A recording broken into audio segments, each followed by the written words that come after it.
Hi, I'm Maria, and this is my husband, Ken. He served in the Air Force for over 20 years and retired out in '94. When he retired, he had a stroke. They called it a lacunar stroke, and that's when our lives changed. We thought we had all our ducks in a row, what we were going to do, when we were going to retire.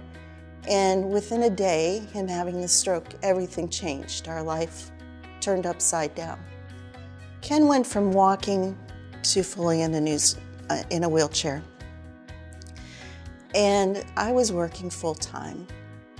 And when I was at work, I'd worry, is he okay? Was he able to eat? Did he fall?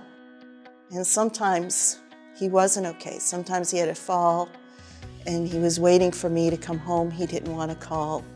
And when people told us, you need to start thinking about putting him in a nursing home, we just weren't ready for that.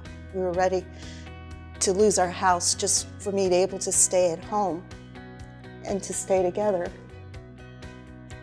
And then Mara, his primary care nurse, said, hey, there's this program. They were the ones who told us about the Veterans-Directed Home and Community-Based Care Program.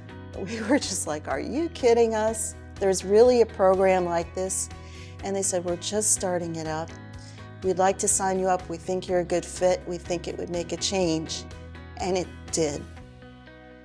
The Veterans-Directed Home and Community-Based Program aims at making the veteran more independent with his choices.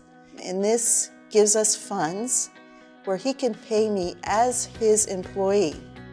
It made a great change. It was like someone switching a switch or turning on a switch. And when we got in the program and they made it so very easy for us, I was able to stay at home and he was able to have his wife back and I was able to have my husband back. We're able to dream again. We have plans. Ken is writing his own book about his experience about Parkinson's disease, and he's painting. Yeah, I'm happy because my wife is home now, and she cares about me more than any other person. We never thought that this was possible again. We thought that part of our life was over, that it was going to be just a trip to the end.